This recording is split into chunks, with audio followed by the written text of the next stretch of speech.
নন্দ মহারাজ গোপালের সম্মান দেখছেন, কেমন ভাবে বরুণদেব আরতি করছে, চরণ ধৌত করে দিচ্ছে, আদর করছে, প্রশংসা করছে, হাত জোড় করে প্রণাম করছে।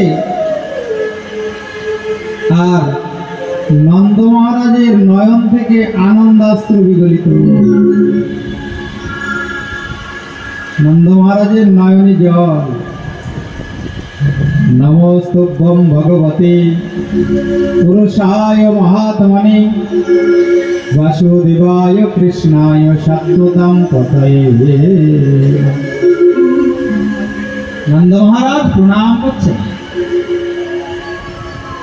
বরুণদেব নন্দ মহারাজকে প্রণাম করছেন, আবার কৃষ্ণকেও প্রণাম করছেন। নন্দ মহারাজকে একবার প্রণাম করলে কৃষ্ণকে 10 বার প্রণাম করছে ওই বরুণদেব। নন্দ মহারাজ চিন্তা করছে, আমি বড়, আমাকে একবার প্রণাম করে আর আমার গোপালকে 10 বার করে প্রণাম করে, তাহলে আমার গোপাল কি ভগবান? আমার গোপাল কি তাহলে ভগবান?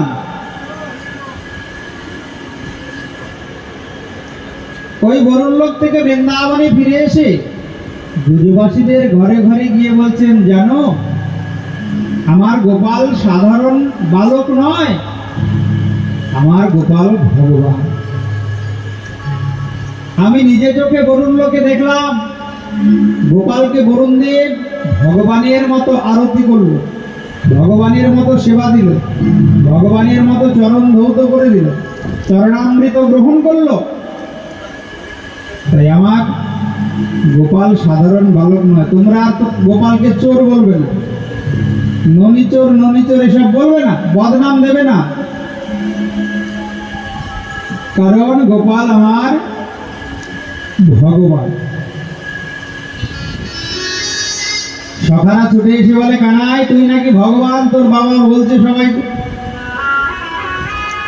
এই কানাই, ভগবান কখনো কাউরি হেঁটো খায়? ভগবান কি কাউরি কাঁধে চড়ে? ভগবান কি কাউকে কাঁধে করে? কানাই, তোর বাবাকে সব কথা বলতে নিষেধ কর। কিসের ভগবান তুই? সখ্য ভাব। এটা এক একটা ভাবের সঙ্গে এক এক রকম লীলা ভগবানের।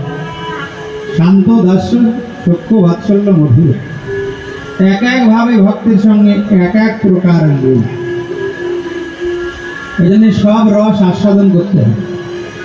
শান্ত রস কেমন, শান্ত রসের ভাবে লীলা কেমন, দাস্য রস কেমন, তারপরে সখ্য রস কেমন, বাৎসল্য রস কেমন, বাৎসল্য রসের স্বরূপ কি, এবার মধুর রস সর্বোপরি। মধুর রসেরই বা লীলা কেমন? মধুর রস কান্তা ভাব, কান্তা ভাবটাই হলো মধুর রস। এই কান্তা ভাবের স্বরূপ কি, কান্তা ভাবের উৎসর্গ কি, উৎকর্ষ, কান্তা ভাবের উৎকর্ষ কি, কান্তা ভাবের অধিকারী কে, এইগুলি রসগত বিভেদ। একটা রসের সঙ্গে আর একটা রসের কোনো মিল নেই। শান্ত রসে ভক্ত মনে করে ভগবান হলেন পরমাত্মা, আমি হলাম জীবাত্মা। দাস্য রসে ভক্ত মনে করে ভগবান প্রভু, আমি তার দাস। সখ্য রসের ভক্ত যারা, তারা ভগবানকে মনে করেন ভগবান বন্ধু সখা, আমিও তার বন্ধু। বাৎসল্য রসের যারা ভক্ত, তারা ভগবানকে মনে করেন পুত্র, আমি তার অভিভাবক। আর মধুর রসের ভক্ত যারা, তারা ভগবানকে মনে করেন প্রিয়তম, আমি হলাম তার প্রিয়তম। কিন্তু সর্বশ্রেষ্ঠ রস হল মধুর রস, যে রসের মধ্যে সমস্ত রস বিরাজ করে। প্রেম সে বলো। মধুর রসের মধ্যে শান্ত রস আছে, দাস্য রস আছে, সূক্ষ্ম রস আছে, বাৎসল্য রস আছে, আবার মধুর রস আছে। আমাদের যুগল ভজন কিন্তু মধুর রসের ভজন। সূক্ষ্ম রসে সখারা বলছে কানাই তোর বাবা কত বড় মিথ্যাবাদী রে। বলে কেন? বলছে তোর বাবা বলছে তুই নাকি ভগবান। এটা হলো সূক্ষ্ম রস। তোকে আমরা সেদিন এঁঠো ফল খাওয়ালাম, গোচারণে গিয়ে আগে খেয়ে তোকে খাইয়েছে, পরীক্ষা করার জন্য ব্রহ্মা গোবৎস হরণ করল। আরে ভগবান কখনো এঁঠো খায়? ভগবান কখনো কাঁধে চড়ে না কাঁধে করে? কানাই ভগবানের কাঁধে কেউ উঠতে পারবে? আমরা তো তোর কাঁধে উঠেছি। এসব কথা একদম বলা উচিত না।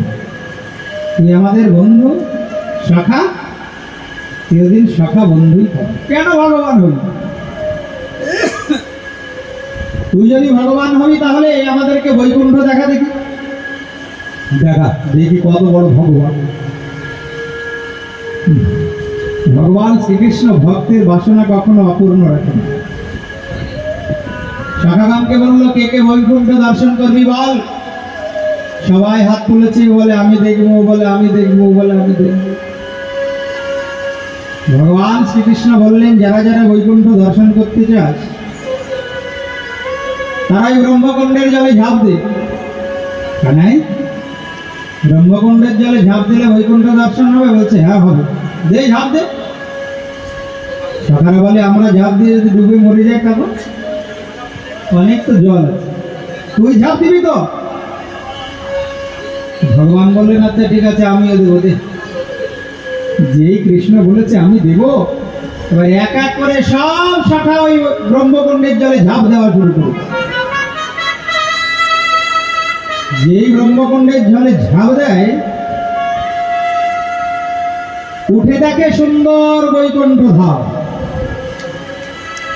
যারা যারা ওই ব্রহ্মকুণ্ডের জলে ঝাঁপ দিয়েছে, ডুব দিয়েছে, ডুব দিয়ে উঠে দেখে বৈকুণ্ঠ। বৈকুণ্ঠ ধামে গিয়ে সবাই খুঁজছে কোথায় কানাই, কোথায় কানাই। না আসলে তো হয়ে গেল, এখান থেকে আর বৃন্দাবনে যেতে পারবো।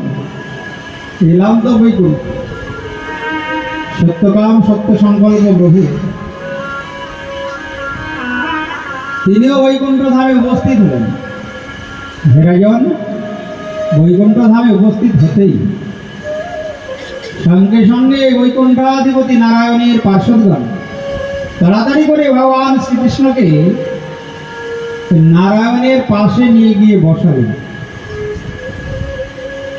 নারায়ণের পাশে বসিয়ে সুন্দর করে পাদ্য আর্ঘ দিয়ে সেবা করলেন। চরণ ধৌত করে দিলেন কৃষ্ণের। সখারা চিন্তা করছে ভাব বৈকুণ্ঠে কৃষ্ণ কানাইয়ের এত আদর, হ্যাঁ ভালোই দেখি। চরণ ধৌত করে দিচ্ছে, মালা পরাচ্ছে, আরতি করছে, সিংহাসনে বসিয়েছে। সখারা বলে কানাই আমরাও বসবো, তোর পাশে আমরাও। বৃন্দাবনে যেমন এক জায়গায় বসি, একসঙ্গে সেবা করি, একসঙ্গে খাই, বৈকুণ্ঠেও বসবো। যেই বসতে যাবে সঙ্গে সঙ্গে বৈকুণ্ঠাধিপতি নারায়ণের পার্শ্বদগণ বাধা দিলেন, এই একদম এগোবে না, এটা বৃন্দাবন নয়, এটা বৈকুণ্ঠ ধাম, এখানে অনেক বিধি নিয়ম আছে। বৃন্দাবনে ভালোবাসার কোনো বিধি নিয়ম নেই। প্রাণ খুলে মন খুলে বৃন্দাবনে ভালোবাসা যায়, কৃষ্ণের সঙ্গে খেলা করা যায়, ভগবানের সঙ্গে খাওয়া যায়, সেবা করা যায়, শয়ন করা যায়, কিন্তু বৈকুণ্ঠে ওঠা হবে না। বৈকুণ্ঠে অনেক বিধি আছে, অনেক নিয়ম আছে। যেই বাধা দিয়েছে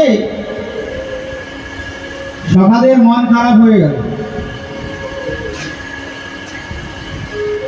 কৃষ্ণকে ডাকছে, কানাই চল, আর থাকবো না বৈকুণ্ঠে।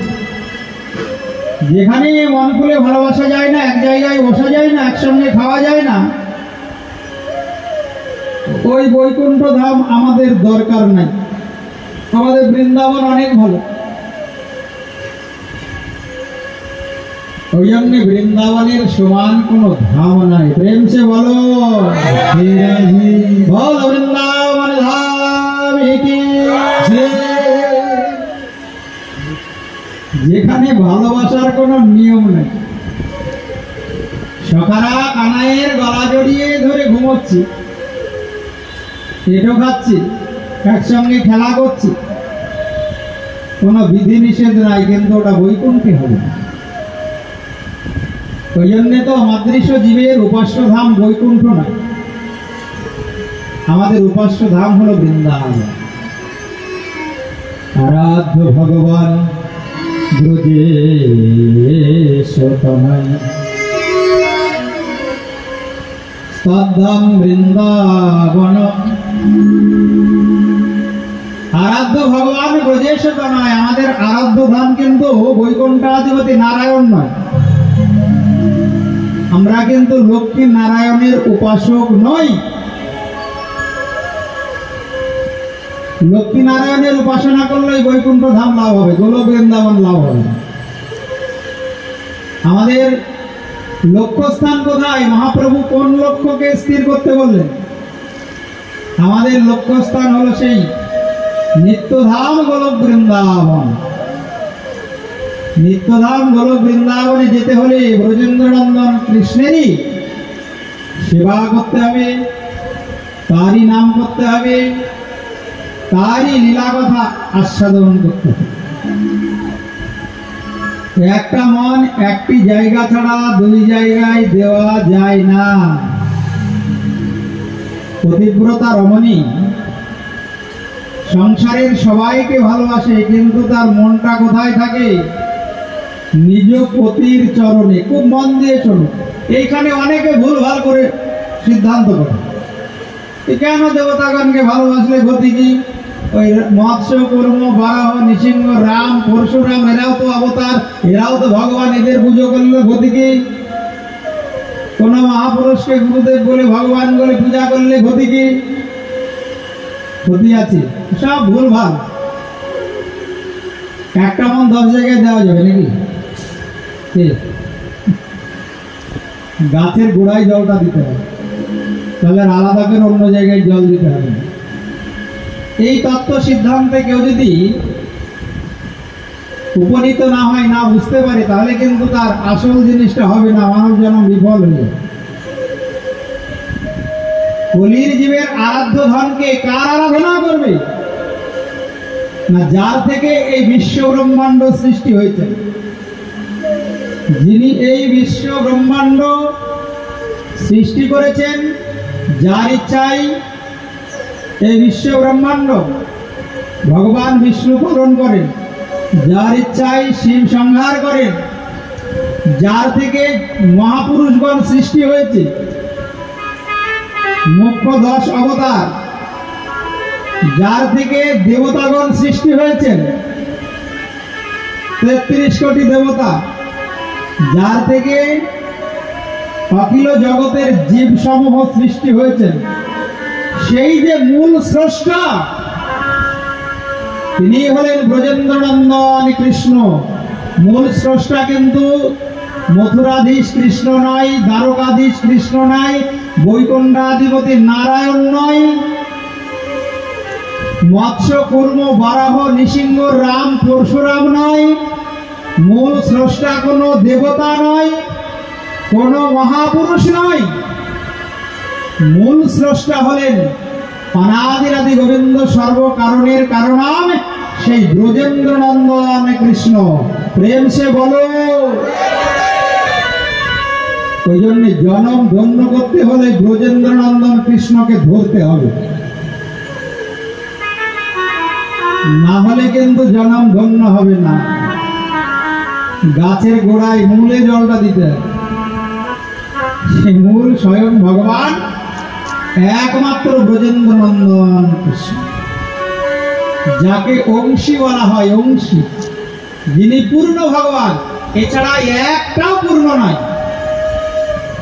না মথুরাধীশ কৃষ্ণ পূর্ণ, না দ্বারকাধীশ কৃষ্ণ পূর্ণ, না ওই বৈকুণ্ঠাধিপতি নারায়ণ পূর্ণ, না রামচন্দ্র পূর্ণ, না মৎস্য পূর্ণ, বরাহ নৃসিংহ ভগবান পূর্ণ, না কোনো মহাপুরুষ পূর্ণ, না কোনো দেবতাগণ পূর্ণ। সব অংশী একমাত্র ব্রজেন্দ্রনন্দন কৃষ্ণ, যিনি রাধারানীর প্রাণনাথ। বলো রাধারানী কি? রাধারানীর প্রিয়তম। মৎ প্রাণনাথস্তু সৈব না পরো। রাধারানী বলেছিলেন তুমি একমাত্র আমারই প্রাণনাথ, আর কাউরি। ওই বৃন্দাবননাথ, বৃন্দাবনের নবীন মদন কাম বীজ কাম গায়ত্রী যার উপাসন, ওই ব্রজেন্দ্রনন্দন কৃষ্ণ হলো কলির জীবের উপাস্য ধন, আরাধ্য ধন। ওই একটা মন ওই ব্রজেন্দ্রনন্দন কৃষ্ণের চরণে দিতে হবে, তার লীলা কথা শ্রবণ করতে হবে, তারই নাম করতে হবে, আর রাগ মার্গে তারই সেবা করতে হবে। এখানে কিন্তু বিধি মার্গে হবে। বিধি মার্গে কখনো ব্রজেন্দ্রনন্দন কৃষ্ণের সেবা হয় না, বিধি মার্গে কখনো ব্রজেন্দ্রনন্দন কৃষ্ণের ভজন হয় না। বিধি মার্গে যদি কেউ কৃষ্ণ ভজন করে তাহলে লক্ষ্মীনারায়ণের ভজন হয়ে যাবে, লক্ষ্মীনারায়ণের সেবার ফল লাভ হবে, ওই বৈকুণ্ঠ লাভ হবে, গোলক বৃন্দাবন লাভ হবে না। প্রেম সে বলো রাধে। এই কথাগুলো যদি বুঝতে পারো তাহলে পরে কিন্তু জনম ধন্য হবে, ভাগবত শুনতে আসা সার্থক হবে। আর এই বিষয়টা যদি মাথায় না ঢোকে তাহলে পরে কিন্তু আসল তত্ত্ব কথা থেকে বঞ্চিত হয়ে যাবে। এতক্ষণ যে আমি স্বয়ং ভগবান ব্রজেন্দ্রনন্দন কৃষ্ণের কথা বললাম, এই কথাটা মাথায় ভালো করে চিন্তা করতে হবে। পাঠক কি বলতে চাইছে? তাহলে রামচন্দ্রের ভজন করলে হবে না, দেবদেবতার ভজন করলে হবে না, দেবদেবতার পূজা করলে হবে না, জন্ম ধন্য হবে না, কোনো মহাপুরুষের সাধন ভজন করলে, পথ অনুসরণ করলে জন্ম ধন্য হবে না? উত্তর হচ্ছে না, না, না।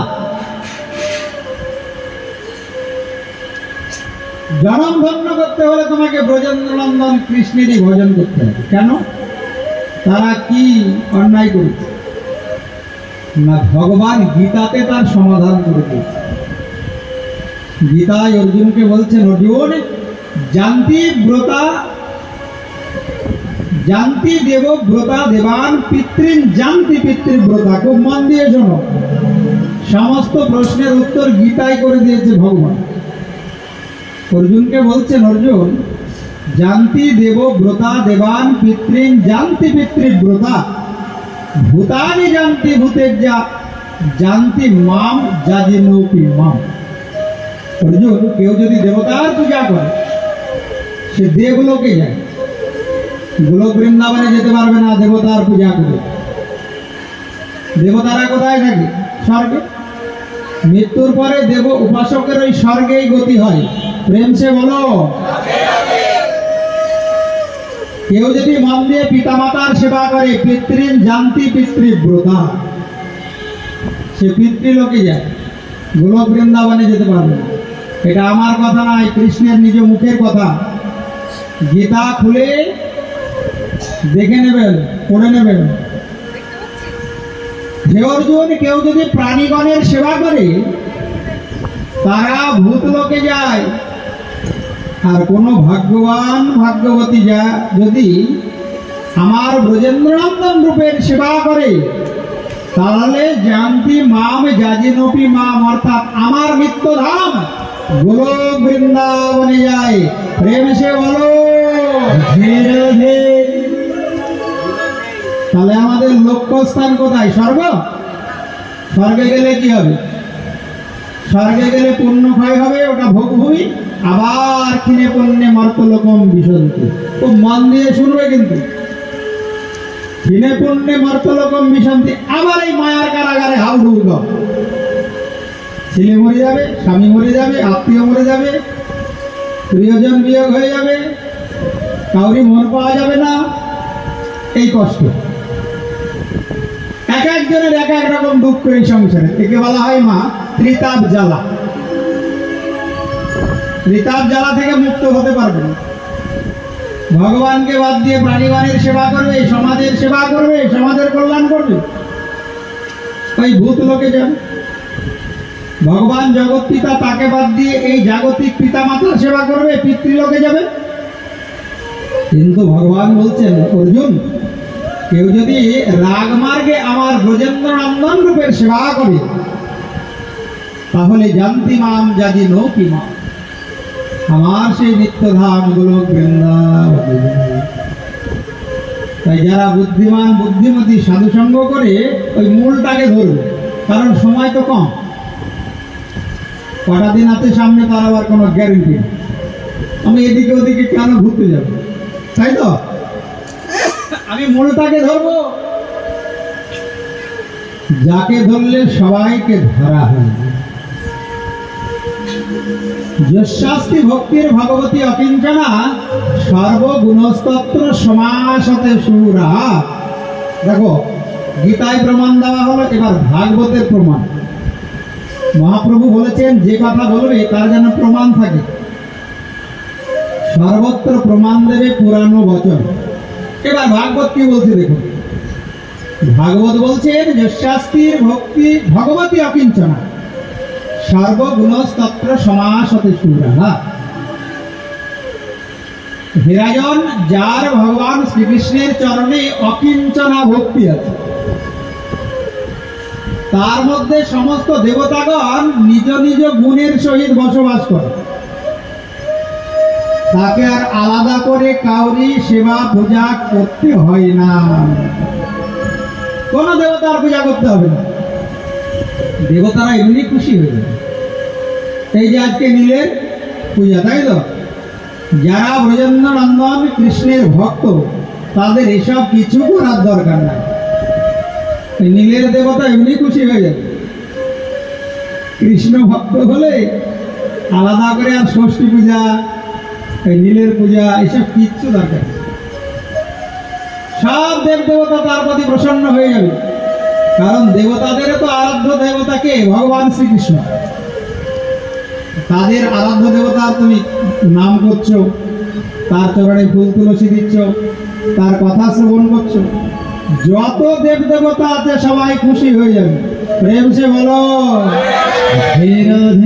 বোঝা যাচ্ছে তো কি বলতে চাইছি? মানব জীবনের সময় খুব কম, এই কলির জীব। ওই জন্য এদিক ওদিক দৌড়ানোর কোনো প্রয়োজন নাই। সাধুসঙ্গ করে একটা জায়গায় মনটাকে স্থির করে দাও, যে জায়গাটা মূল জায়গা। তাহলে কি হবে? যত দেব দেবতা মহাপুরুষ অবতার আছে সবাই তোমার প্রতি খুশি হয়ে যাবে। সর্বগুণস্তত্র সমাসতে সুরা।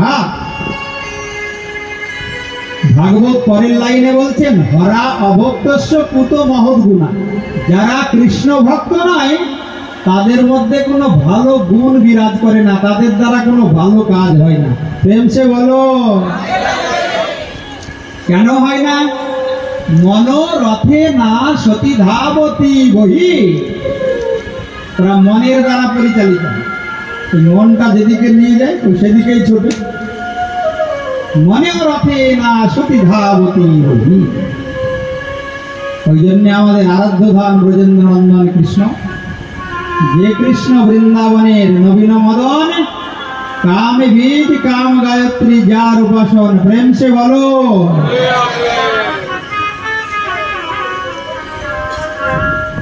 তাই সখাগণ বলছে কানাই চল বৃন্দাবনে যায়।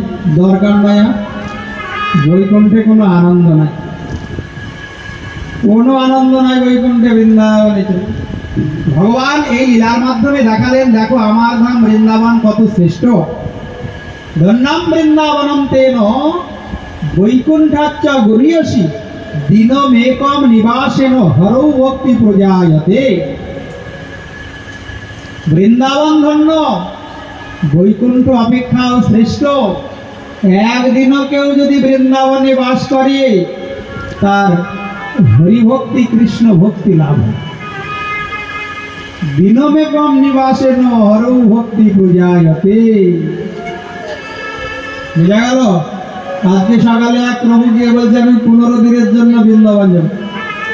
তো শাস্ত্রে আছে একদিন বাস করলে যদি কৃষ্ণ ভক্তি লাভ হয়, তাহলে 15 দিন বাস করলে লাভ হবে না?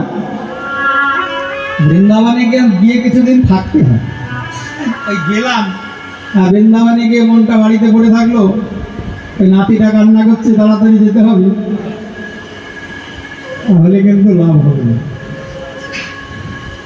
ওই জন্য সংসারের ঝামেলার আগে বৃন্দাবন বাস করতে হবে, ওই নাতিপুতি হওয়ার আগে। কেউ যদি মনে করে আমি সংসারের সব ঝামেলা শেষ করে বৃন্দাবনে যাব, তাহলে আর বৃন্দাবনে গিয়ে লাভ হবে না। প্রেম সে বলো। আমার গুরু মহারাজ বলতেন বৃন্দাবনে রিটার্ন টিকিট কেটে যেতে না।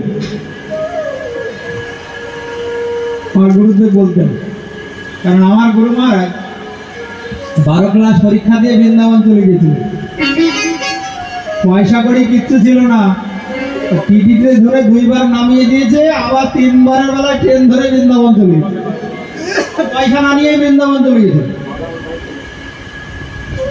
বৃন্দাবনে গিয়ে রাশিরা ওইখানে গুরু মহারাজ মথুরা মঠে ছিলেন, ওইখানে বৈষ্ণব দর্শন শাস্ত্র আদি উনি অধ্যয়ন করেছিলেন। অনেকদিন বৃন্দাবন বাস করেছিলেন গুরু মহারাজ।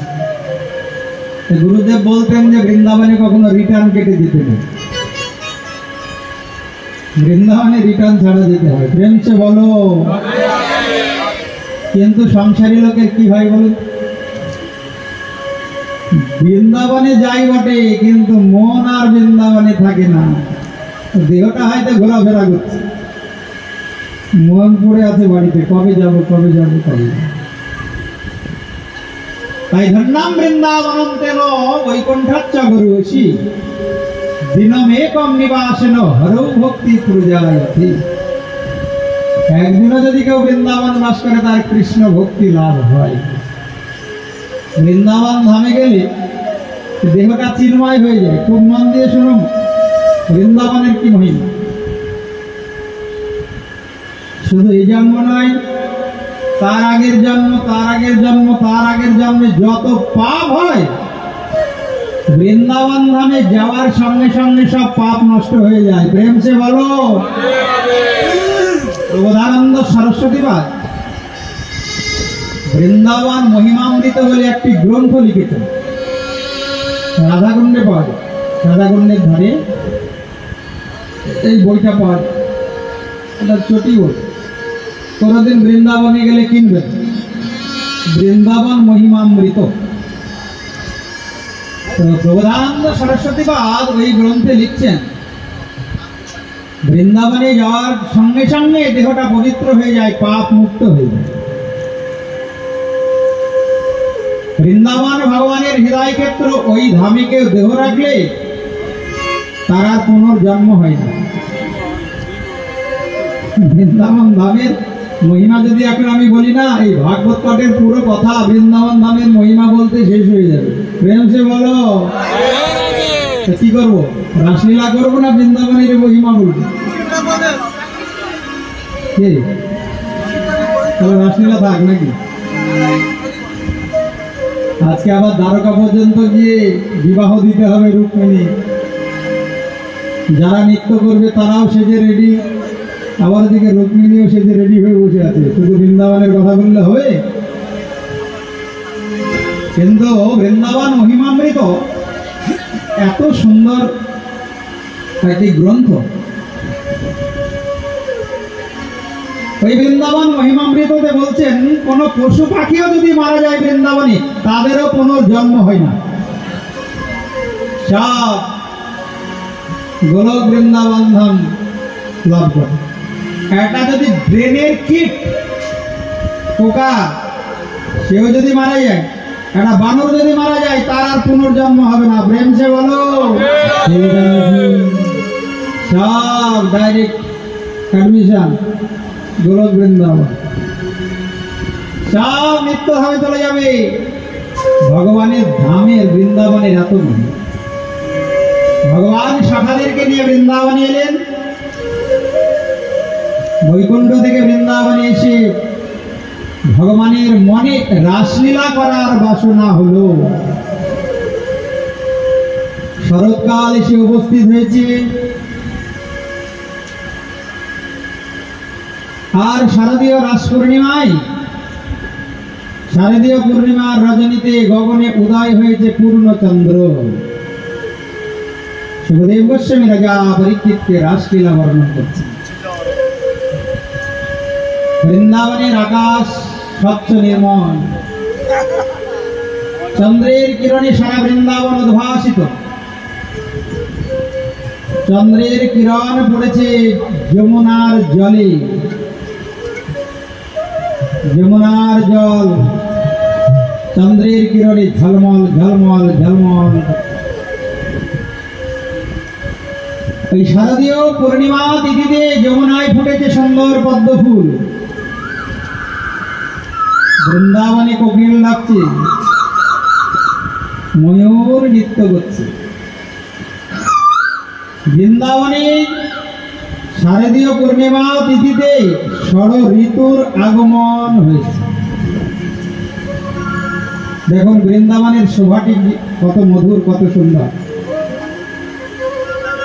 যে শারদীয় রাস পূর্ণিমায় ভগবান রাসলীলা করেছিলেন, বৃন্দাবনে মৃদুমন্দ পবন বইছে।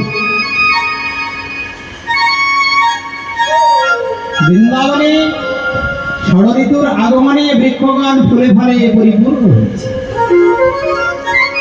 আর ফুলে ফলে পরিপূর্ণ হয়েছে বলে ভ্রমর গুনগুন গুনগুন গুনগুন গুনগুন করে গান গাইছে। বৃন্দাবনের অপূর্ব শোভা দর্শন করে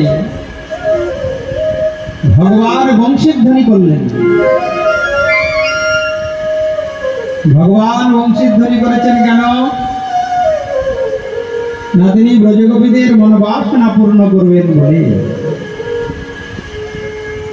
ভগবান যে কোন ভক্তের মনোবাসনা অপূর্ণ রাখেন না। যে যথামাং প্রপদ্যন্তে তাং তথৈব ভজাম্যহম। অর্জুন, যে আমাকে যেমন ভাবে ভালোবাসে ঠিক তদনুরূপ আমি তাকে ভালোবাসি। সত্য ভাবে ভালোবাসলে আমি সখা হয়ে যাই, সন্তান ভাবে ভালোবাসলে আমি সন্তান হয়ে যাই, প্রিয়তম জ্ঞানে ভালোবাসলে আমি প্রিয়তম হয়ে যাই। যে যেমন ভালোবাসে আমার। কিন্তু যারা ভাগ্যবান ভাগ্যবতী তারা ভগবানকে প্রিয়তম জ্ঞানেই ভালোবাসে। সবার মধ্যে কিন্তু এক রস থাকে না, জানেন তো। হাতে কটা আঙুল আছে? কটা? 5টা আঙুল তো। রসও 5টা, ভক্তও 5 প্রকার। বৃহৎ ভাগবতামৃতে সনাতন গোস্বামীপাদ বলছেন, জ্ঞানী ভক্ত, শুদ্ধ ভক্ত, প্রেমী ভক্ত, প্রেমপর ভক্ত আর প্রেমাতুর ভক্ত। বৃহৎ ভাগবতামৃতের কথা। আর এই ভাগবতে বলছে শান্ত রসের ভক্ত, দাস্য রসের ভক্ত, সখ্য রসের ভক্ত, বাৎসল্য রসের ভক্ত আর মধুর রসের ভক্ত। বৃহৎ ভাগবতামৃত আর এই শ্রীমদ ভাগবতামৃতের মধ্যে পার্থক্য। এই ভাগবত লিখেছেন মহর্ষি কৃষ্ণ দ্বৈপায়ন বেদব্যাস, আর বৃহৎ ভাগবতামৃত লিখেছেন সনাতন গোস্বামীপাদ। 5 প্রকার ভক্তের মধ্যে 5 প্রকার রস দেখা যায়। কেউ শান্ত রসের ভক্ত, কেউ দাস্য রসের ভক্ত, কেউ সখ্য রসের ভক্ত, কেউ বাৎসল্য রসের ভক্ত, কেউ আবার মধুর রসের। সবার মধ্যে এক রস থাকে না। কিন্তু শ্রেষ্ঠ ভক্ত কারা? শ্রেষ্ঠ ভক্ত হচ্ছে প্রেমাতুর ভক্ত, যারা মধুর রসের ভক্ত। তারাই হলো বৃন্দাবনের ব্রজগোপীগণ অর্থাৎ রাধা রানী। প্রেম সে বলো হে রাধে। এর অনেক বিশদ ব্যাখ্যা আছে। ওই ব্যাখ্যা আরো বিস্তার পূর্বক করতে গেলে সময় চলে যাবে। আমি সংক্ষেপে শুধু রসের পার্থক্য বর্ণন করছি, একটু মন দিয়ে শুনলেই বোঝা যাবে। তো সর্বশ্রেষ্ঠ ভক্ত হচ্ছে মধুর রসের ভক্ত। ভগবান যখন ত্রেতা যুগে দণ্ডকারণ্য বনে ভ্রমণ করছেন রাম অবতারে, তখন 60,000 ঋষি রামচন্দ্রের রূপে মুগ্ধ হয়েছিলেন।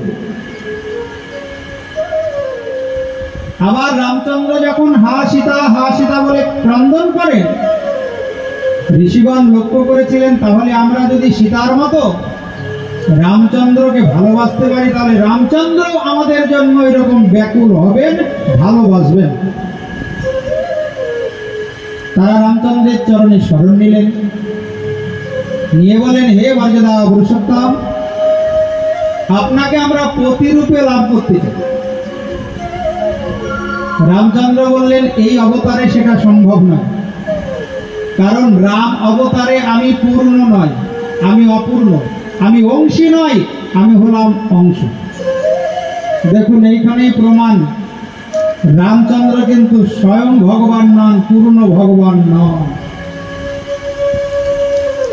নারায়ণ পূর্ণ ভগবান নন, নারায়ণ স্বয়ং ভগবান নন। রামচন্দ্র বললেন, এই অবতারে আমার পক্ষে মনোবাসনা পূর্ণ করা সম্ভব নয়, তোমাদের মনোবাসনা পূর্ণ হবে। আগত দাপর যুগে কৃষ্ণ অবতার, রাম অবতারে আমি এক পত্নী ব্রতধারী, একজনকে আমি পত্নী রূপে গ্রহণ করতে পারবো, দ্বিতীয় কাউকে পত্নী রূপে গ্রহণ করলে মর্যাদা লঙ্ঘন হয়ে যাবে। রাম অবতারে আমি মর্যাদা পুরুষোত্তম, যখন দাপর যুগে লীলা পুরুষোত্তম হয়ে আসবো তখন কিন্তু স্বয়ং ভগবান, তখন সবার মনোবাসনা পূর্ণ হবে। প্রেম সে বলো, পার্থক্যটা শুধু লক্ষ্য করো, ভগবানের মধ্যে কত পার্থক্য। এই পার্থক্য লক্ষ্য করলেই স্বয়ং ভগবানকে খুঁজে পাওয়া যাবে। আসলে ভগবানকে রামচন্দ্র পারলেন না 60,000 ঋষির মনোবাসনা পূর্ণ করতে, বললেন দাপর যুগে হবে। দাপর যুগে তোমরা ব্রজগোপী হয়ে জন্ম নেবে, আর যখন সর্বলীলার মুকুটমণি লীলা রাসলীলা হবে, ওই রাসলীলায় তোমাদের মনোবাসনা পূর্ণ হবে। তাই রাসলীলাকে সর্বশ্রেষ্ঠ লীলা বলা হয়। জগতে যত লীলা আছে তার মধ্যে সর্বশ্রেষ্ঠ ভগবানের লীলাই হলো ওই রাসলীলা। 60,000 ঋষি তারা ব্রজগোপী হয়ে এলেন দাপর যুগে রামচন্দ্রের কৃপায়।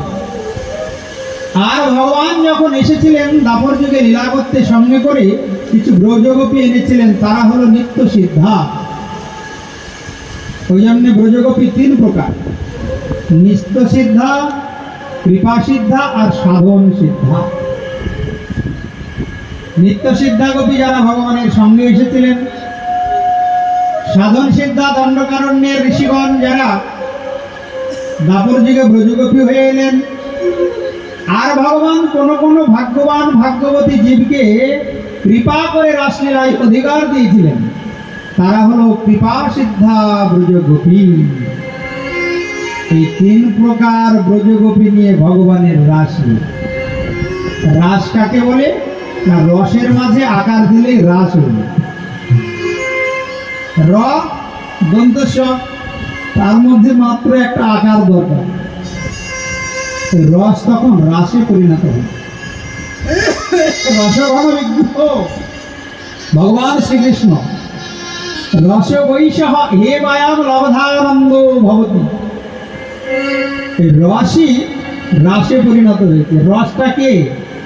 রস হলেন ভগবান শ্রীকৃষ্ণ। উপনিষদে রস বৈশাহ হে মায়াম লব্ধানন্দে ভবতি বলা হয়েছে। অখিল রসামৃত সিন্ধু ভগবান শ্রীকৃষ্ণ। তাই অপ্রাকৃত লীলারস, তিনময় রস আস্বাদন করতে গেলে অন্য কোথাও খুঁজলে রস আস্বাদন হবে না। প্রেম সে বলো। রসঘন মূরতি ভগবান শ্রীকৃষ্ণের চরণে শরণ নিতে হবে, তাছাড়া রস আস্বাদন হবে। কোন রস? আখের রস নয় কিন্তু, খেজুরের রস নয় কিন্তু, মিষ্টির রস নয় কিন্তু, কোন জড় রস নয়, অপ্রাকৃত চিন্ময় রস। সেই রসঘন মূরতেই হলো ভগবান শ্রীকৃষ্ণ। যেমন আখের রসকে জাল দাও, জাল দিতে দিতে গুড় হয়ে যাবে, গুড় থেকে বাতাসা হবে, চিনি হবে, মিশ্রি হবে। তদ্রূপ অপ্রাকৃত চিন্ময় রস ঘনীভূত হতে হতে হতে হতে ভগবান শ্রীকৃষ্ণ তৈরি হয়েছে। প্রেম সে বলো। ওই জন্য রসঘন বিগ্রহ ভগবান শ্রীকৃষ্ণ। বোঝা যাচ্ছে তো? জড় রস নয়, জড় রস আস্বাদনের আস্বাদনের পরিণাম দুঃখ, কিন্তু অপ্রাকৃত চিন্ময় রসঘনম রতি ভগবান শ্রীকৃষ্ণের নামরূপ গুণ লীলারস আস্বাদনে কি সুখ, আনন্দ, শান্তি। ওই জন্য যারা বুদ্ধিমান বুদ্ধিমতী তারা ভগবানের চিন্তায়, ভগবানের নামে, ভগবানের সেবাই ডুবে থাকে। আর যারা দুর্ভাগা হতভাগা এই জড় জগতে আনন্দ খুঁজতে যায়, জড় জগতে আনন্দ খুঁজতে গিয়ে পরিণামে দুঃখ পায়। এই কথাটা কিন্তু মাথায় রাখতে হবে। ভুল হয়ে যাবে মাঝে মধ্যে, কিন্তু বারবার একটু পাঠকের কথাটা মনে আনতে হবে না। মানব জন্ম তো আবার এইসব করার জন্য না, এ তো পশু জন্মেও হয়। জাগতিক রস আস্বাদন বিষয় হোক, ও তো পশুরাও করে, কিন্তু পশু জন্মে কখনো অপ্রাকৃত চিন্ময় রস আস্বাদন করা যাবে না। ওই জন্য মানব জন্মই চাই, অন্য কোনো জন্মে সম্ভব নয়। তাই মানব জন্ম যখন একবার আমার লাভ হয়েছে, জন্মটাকে আমি আর হেলায় হারাবো না। তাতে আমার পৃথিবীর সবাই দূরে সরে যাক, কেউ ভালো না বাসুক, আমার কাউকে প্রয়োজন নাই। হৃদয়ে গোবিন্দের চরণ কমল আঁকড়ে ধরে আমি পৃথিবীর এক প্রান্তে সেই নাম রূপ গুণ লীলার আস্বাদনে ডুবে থাকবো। পরের কথায় কি বা আসে যায়, নিচে লাগা তুমি পেও না। হরি কথা গাও, হরি গুণ গাও, হরি নাম রসে সদা মত্ত রাও। হরি নাম গীতি গাও নীতি নীতি, অন্য কোন গীতি গেও না। কে তোমারে কবে কি কথা বলিবে, সে কথা শুনিলে আর কি চলিবে। বিপদে সম্পদে রাখিবে যে পদে, তার কথা কেন ভাবো না। যার মুখে ভাই হরি কথা নাই, তার কাছে তুমি যেও না। যার মুখ দেখি ভুলে যাবে হরি, তার মুখ পানে চেও না। বাস, যদি এই কথাটা মাথায় থাকে তাহলে কিন্তু ওই রস আস্বাদন হবে, মানব জন্ম ধন্য হয়ে যাবে। প্রেম সে বলো। সব ছাড়ো, যাকে ভালোবাসলে সবাইকে ভালোবাসা হয় তাকে ধরো। এটাই হলো ভাগবতের সার কথা। শুধু ভাগবত নয়, অখিল জগতে যত শাস্ত্র আছে তার একটাই মূল কথা, সব ছাড়ো, সর্বধর্মান পরিত্যাজ্য মাম একম শরণং ব্রজ, অহং ত্বং সর্বপাপেভ্যো মোক্ষয়িষ্যামি মা শুচি। দেখুন, গীতায় ভগবান বলে দিয়েছেন অর্জুন সব ছাড়ো। তাহলে যদি পাপ হয় তাহলে পাপ হবে না, যদি পাপ হয় আমি বুঝে নেব। অহং ত্বং সর্বপাপেভ্যো মোক্ষয়িষ্যামি মা শুচি। সব ছেড়ে দাও, শুধু আমার দিকে লক্ষ্য করো, আমাকে ধরো, আমাকে দেখো, আমার কথা শোনো, আমার নাম করো, আমারই সেবা করো। নাম এব এসি, আমাকেই পাবে। দেখুন, এত বড় গ্যারেন্টি কোনো অবতারে ভগবান দিয়েছে? নাই, কোনো অবতারে নাই, কোনো শাস্ত্রে নাই। কিন্তু ভগবান কৃষ্ণ অবতারে গ্যারেন্টি দিয়েছে, মনমানা ভব মদ ভক্ত মদ জাজিমাম নমস্কুরু মাম এব এসি। বাস, তাহলে আমার অন্যদিকে দৌড়ানোর কি দরকার আছে? আমার কিসের ভয়? আমি কারে বা ডরি? আমার প্রভু তো বংশীধারী, আমি কারে বা ডরি? কোনো ভয় আছে? বলো মা, বলো কৃষ্ণচন্দ্র ভগবান কি। তাই ভগবান কৃষ্ণ অবতারে সমস্ত ব্রজগোপীদের মনোবাসনা পূর্ণ হচ্ছে। ভগবান পিতা রাত্রি শরদোৎফুল্ল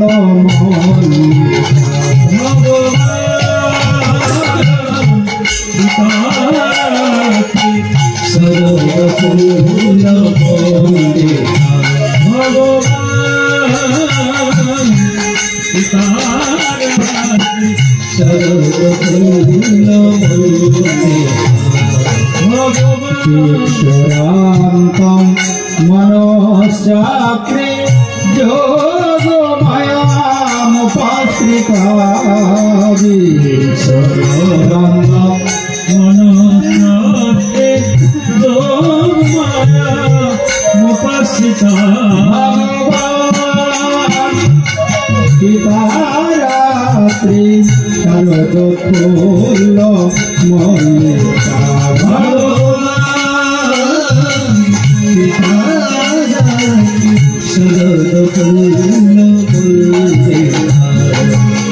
সুন্দর রজনী দর্শন করে ভগবান পিতারাত্রি একটা নির্দিষ্ট রাত্রির কথা বলছেন।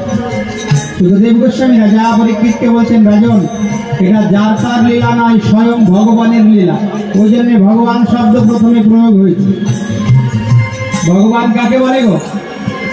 যাকে তাকে ভগবান বলা যাবে না, মন দিয়ে শোনো বাবা। যাকে তাকে ভগবান বললে ভুল হয়ে যাবে। ভাগবত যাকে তাকে ভগবান বলে স্বীকার করেননি। ভ গ ব ন চারটি অক্ষর আছে, এর মানে জানলে তবে ভগবানকে জানা যাবে। ভ মানে ভকারে সংভর্তা, গকারে গময়িতা নেতা স্রষ্টা, বকারে বসন্তি যত্র ভূতানি, নকারে নির্বৃত্তিবাচক স ভগবান। যিনি সংভর্তা মানে ভরণ পোষণ করেন, যার ইচ্ছায় ব্রহ্মা সৃষ্টি করেন, বিষ্ণু পালন করেন, শিব সংহার করেন। এটা হলো গকারের অর্থ। গকারের অর্থ হলো বসন্তি যত্র ভূতানি, যিনি প্রত্যেকটি জীবের হৃদয়ে বসবাস করেন। নকারে যার কথায় আনন্দ হয়, নামে আনন্দ হয়, সেবায় আনন্দ হয়, তিনি হলেন ভগবান। ওই জন্যে এতে অংশ কলাহ পুংস কৃষ্ণস্তু ভগবান স্বয়ং। কলিযুগে আর কাউকে ভগবান বলা যাবে না। ওই ব্রজেন্দ্রনন্দন কৃষ্ণ হয়েছেন সচিনন্দন গৌর হরি। ওই জন্যে কলিযুগে একমাত্র ভগবান সেই পতিত পাবন সচিনন্দন গৌর হরি। প্রেম সে বলো। মহাপ্রভুর পরে আর কাউকে ভাগবত ভগবান বলে স্বীকার করেননি। আর ওই মহাপ্রভুই হলেন ব্রজেন্দ্রনন্দন কৃষ্ণ, যিনি স্বয়ং ভগবান। আর কাউকে ভগবান বললে কিন্তু ভুল হয়ে যাবে, ভাগবতের সঙ্গে মিলবে না। ভাগবত হলো সমস্ত শাস্ত্রের সার। নিগম কল্প তরুর গলিতম ফলম, বেদরূপী কল্পবৃক্ষের সুপরিপক্ক ফল ভাগবত। ওই জন্যে ভাগবত যাকে ভগবান বলে স্বীকার করেছে তাকেই ভগবান বলে মানতে হয়। ভাগবতে ভগবান একমাত্র ব্রজেন্দ্রনন্দন কৃষ্ণ, আর ওই ব্রজেন্দ্রনন্দন কৃষ্ণই হলেন সচিনন্দন গৌর হরি। বাস এইখানেই কিন্তু গল্প শেষ। এরপরে কিন্তু আর ভগবান কাউকে বলা যাবে, অবতার বলা যাবে, মহাপুরুষ বলা যাবে, মহামানব বলা যাবে, কিন্তু স্বয়ং ভগবান একমাত্র ব্রজেন্দ্রনন্দন কৃষ্ণ। প্রেম সে বলো। স্বয়ং ভগবান আর কেউ ভাগবতে নাই, মহাপ্রভু পর্যন্তই শেষ। আর পরে যারা যারা তাদের মহাপুরুষ বলো, অবতার বলো, জগৎগুরু বলো, মহামানব বলো, সব ঠিক আছে, কিন্তু ভগবান কিন্তু বলা যাবে না। এখানে কোনো যুক্তি তর্ক কাজে লাগবে না। বিচার করিয়া মনে ভক্তি রস আস্বাদনে মধ্যস্থ শ্রী ভাগবত পুরাণ। প্রমাণ দাও, তুমি যাকে ভগবান বলছো তার কথা ভাগবতে আছে, প্রমাণ দাও। আচ্ছা, তুমি যাকে ভগবান বলছো তার কথা গীতায় আছে, প্রমাণ দাও। ক্ষমতা নেই, কোথাও খুঁজে পাবে না। মহাপ্রভু পর্যন্তই শেষ। এমনকি মহাপ্রভুও নিজেকে ভগবান বলেননি। ছন্ন করো অভবত, এই শব্দটা ভাগবতে আচ্ছন্ন হয়ে আছে ভগবান। কার? রাধারানীর ভাবকান্তিতে আচ্ছন্ন। ওই জন্যে ছন্ন করো অভবত, এই শব্দটা ব্যাসদেব প্রয়োগ করেছেন। ভগবান, এ ভগবান, ও ভগবান, ও ভগবান, আমি ওই তালে ছিলাম। এই সব সম্প্রদায় মিথ্যাবাদ। দেখলাম আসল ভগবানকে যেখানে যাই সে বলে আমাদেরটাই ঠিক আর তোমাদেরগুলো ভুল। আবার অন্য জায়গায় গেলে বলে আমাদেরটা ঠিক, ওইগুলো ঠিক না, যাবে না। আবার আর এক জায়গায় গেলে বলে না আমাদেরটাই আসল, ওখানে ও ঠিক না। আমি দেখলাম ভগবানকে আগে জানতে হবে, এর মূলটা কোথায়। বাংলাদেশ থেকে মায়াপুরে এক সাধু এসেছিল, বাংলাদেশে MBBS ডাক্তার ছিলেন, খুব জ্ঞানী, ওনার অনেক গ্রন্থ আছে, খুব বড় পণ্ডিত। ওই সাধুর সঙ্গে আমার মায়াপুর ধামে সাক্ষাৎ হয়। তখন 65 বছর অলরেডি মায়াপুর নবদ্বীপ ধামে বাস করা হয়ে গেছে ওনার। আমি বলছি আপনার এখন বয়স কত? বলছি তো 91 হয়েছে, আজ থেকে 30 বছর আগের কথা, তখন তার বয়স 91।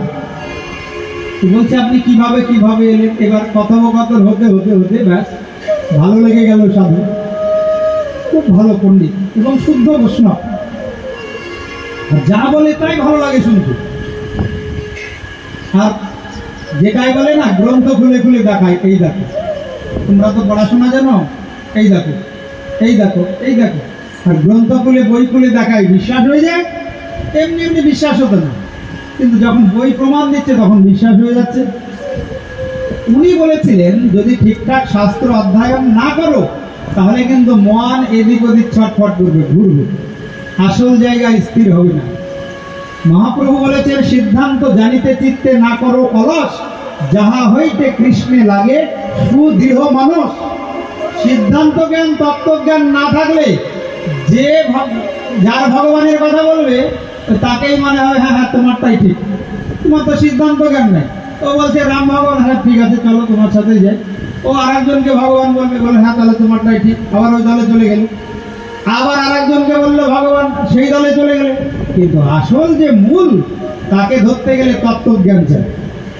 ওই জন্য গীতায় ভগবান অর্জুনকে বলেছিলেন অর্জুন জ্ঞানী হও, জ্ঞান না থাকলে মন এক জায়গায় স্থির হবে না। তো গেলাম বৃন্দাবন, ওই প্রভুর কথা, গুরুদেবের কৃপায় বৃন্দাবনে গিয়ে পণ্ডিতগণ বৃন্দাবনে আছে, বৈষ্ণব দর্শন পড়ায়, অনেক গোবিন্দ ভাষ্যরাস্য অনেক গ্রন্থ। তারপরে যখন ভাগবত 18,000 শ্লোক অন্যায় করে আস্বাদন হলো, পড়ার সুযোগ হলো, তখন দেখলাম যাকে তাকে ভগবান বললে কিন্তু মানব জন্মটা বিফল হয়ে যায়। ভগবান বলতে একমাত্র ভাগবত। ব্রজেন্দ্রনন্দন কৃষ্ণকে স্বীকার করেছেন, আর ওই ব্রজেন্দ্রনন্দন কৃষ্ণই কলিযুগে হয়েছেন সচিনন্দন গৌর হরি। বাস এইখানেই ভগবানের গল্প শেষ। প্রেম সে বলো। এছাড়া সব মহাপুরুষ, অবতার, মহামানব, অনেক কিছু, ওগুলো ঠিক আছে, কিন্তু ভগবান বলা যাবে। ভগবান একজন, যিনি অনাদি আদি গোবিন্দ সর্বকারণের কারণ। বোঝা গেল? পরিষ্কার হয়েছে তো নাকি? না বাড়ি পর্যন্ত কথাটা পৌঁছাবে না? ভগবান বলতে একমাত্র ব্রজেন্দ্রনন্দন কৃষ্ণকেই স্বীকার করতে হবে, আর ওই ব্রজেন্দ্রনন্দন কৃষ্ণই হলেন সচিনন্দন গৌর হরি। তাই সুখদেব গোস্বামী রাসলীলার প্রথম শ্লোকে বলছেন রাজন ভগবান পিতা রাত্রি, সেই শারদীয় পূর্ণিমার রজনী, শারদা ফুল্ল মল্লিকা দীক্ষরন্তম মনশ্চক্রে যোগ মায়ামুপাশ্রিতা। পণ্ডিতজি বলতেন বৃন্দাবনে যেখানেই ভাগবত পাঠ করবে ভগবান ব্রজেন্দ্রনন্দন কৃষ্ণকে কিন্তু মূল জায়গায় বসাবে, ওখান থেকে একটুও সরাবে না, তবে ভাগবত পাঠ সার্থক হবে। কৃষ্ণকে ওইখান থেকে সরানো যাবে না, ভগবানের জায়গাতে ব্রজেন্দ্রনন্দন কৃষ্ণকে বসিয়ে আসবে। ভাগবত প্রমাণ। তবে ভাগবত পাঠ করলে তোমার মঙ্গল হবে, যারা শ্রবণ করবে তাদেরও মঙ্গল হবে। ভাগবত পাঠক হওয়া সার্থক হবে। তাই পণ্ডিতজিদের কাছে, গুরু বৈষ্ণবের কাছে যেটা শুনেছি, অধ্যয়ন করেছি, সেই কথাই যেন সারাটা জীবন বলে দিতে পারে, এটাই ভগবানের চরণে প্রার্থনা। তাই ভগবান পিতা রাত্রি শারদোৎফুল্ল মল্লিকা দীক্ষরন্তম মনশ্চক্রে যোগমায়ামুপাশ্রিতা। হে রাজন, ওই সুন্দর রজনী দর্শন করে ভগবানের মনে রাসলীলা করার বাসনা হলো। ভগবান তখন যোগমায়াকে আকর্ষণ করলেন, যোগমায়া সুন্দর করে সাজিয়ে দিলেন রাসমণ্ডল, আর ভগবান সর্বলীলা আর মুকুটমণি লীলা রাসলীলা করা শুরু করলেন। ওই জন্য এই লীলাটা হলো যোগমায়া শ্রীত লীলা।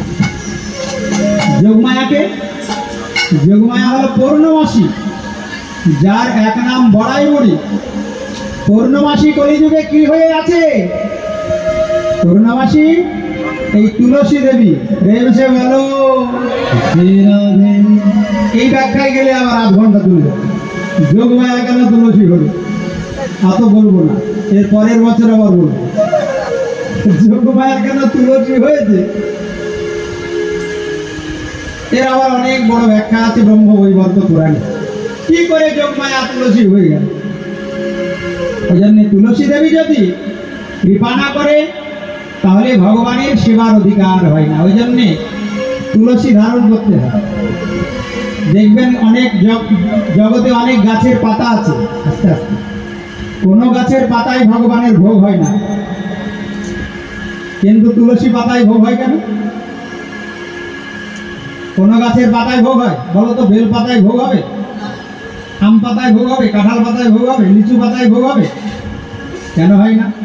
ওটাও গাছ এটাও গাছ। এই যোগমায়ার ব্যাখ্যা এখন প্রবেশ করবে এর মধ্যে। ওই যোগমায়া পূর্ণমাসী যিনি ভগবানের সঙ্গে যোগযুক্ত করে দেন, তিনি হয়েছেন কলিযুগে তুলসী মহারানী। এই তুলসীর 4 যুগে 4টি নাম। সত্য যুগে সত্যবতী, ত্রেতা যুগে মালবী, দ্বাপর যুগে বৃন্দা, আর কলিযুগে যার সঙ্গে কাউরি তুলনা হয় না তার নাম হয়েছে তুলসী। প্রেমসে বলো, বুঝলে? ওই জন্য ভগবানের কৃপা লাভ করতে হলে আগে তুলসী মালা গলায় ধারণ করতে হবে। প্রভু নিজে তুলসী মালা ধারণ করে জগৎকে শিক্ষা দিয়েছে। মহাপ্রভুকে বলো তো কে? মহাপ্রভুকে সে ব্রজেন্দ্রনন্দন কৃষ্ণ। অন্য কোনো কৃষ্ণ বললে ভুল হয়ে যাবে। মহাপ্রভু কিন্তু মথুরা দেশ কৃষ্ণ নয়, মহাপ্রভু কিন্তু দ্বারকার কৃষ্ণ নয়, মহাপ্রভু কিন্তু দেবকী নন্দন কৃষ্ণ নয়। মহাপ্রভু হলেন ব্রজেন্দ্রনন্দন কৃষ্ণ, যশোদানন্দন কৃষ্ণ, নন্দনন্দন কৃষ্ণ, বৃন্দাবনের প্রাণধন, বৃন্দাবননাথ। ব্রজেন্দ্রনন্দন কৃষ্ণ হয়েছেন সচিনন্দন গৌর হরি। প্রেমসে বলো, এই কথাটা বারবার শোনো, বারবার স্মরণ করো, বারবার মনে রাখো, তবে জন্ম ধন্য হবে।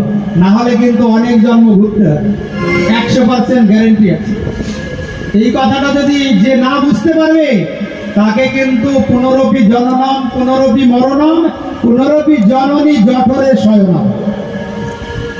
বারবার পশু পাখি কীট পতঙ্গ মানুষ হয়ে আসতে হবে। আর যদি একবার বুঝে যাও আমার জীবের আরাধ্য ধন কি, আমি কার আরাধনা করব, কার আরাধনা করলে আমার জন্ম ধন্য হবে, বুঝতে পারলেই বাস এক জন্মেই গল্প শেষ। পরে আর জন্মই হবে না, ডাইরেক্ট চলে যাবে গোলক বৃন্দাবন ধামে।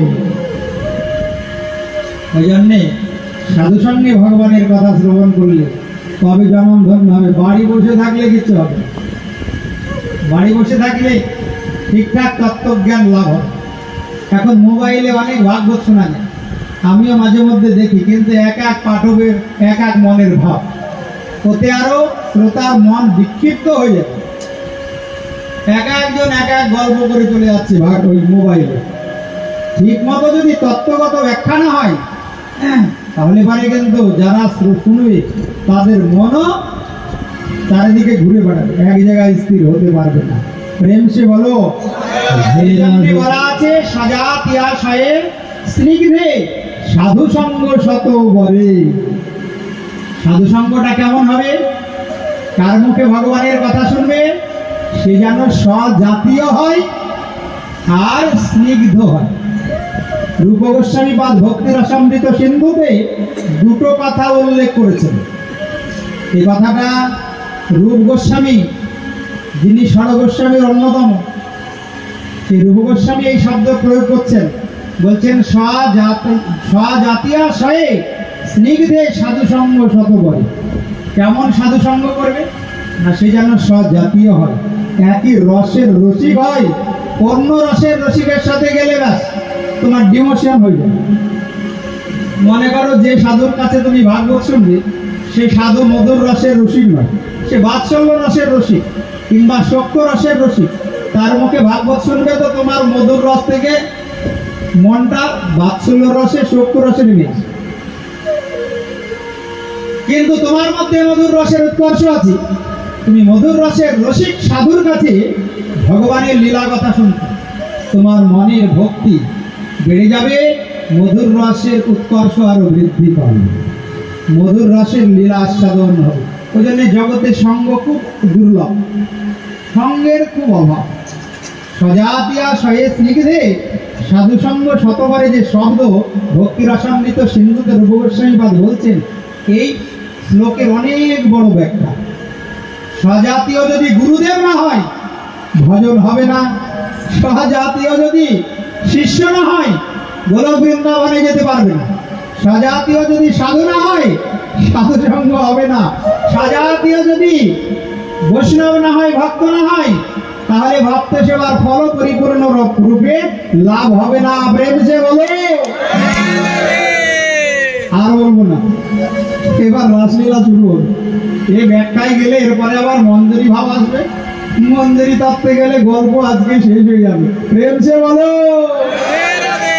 শরদ চন্দ পবন মন্দ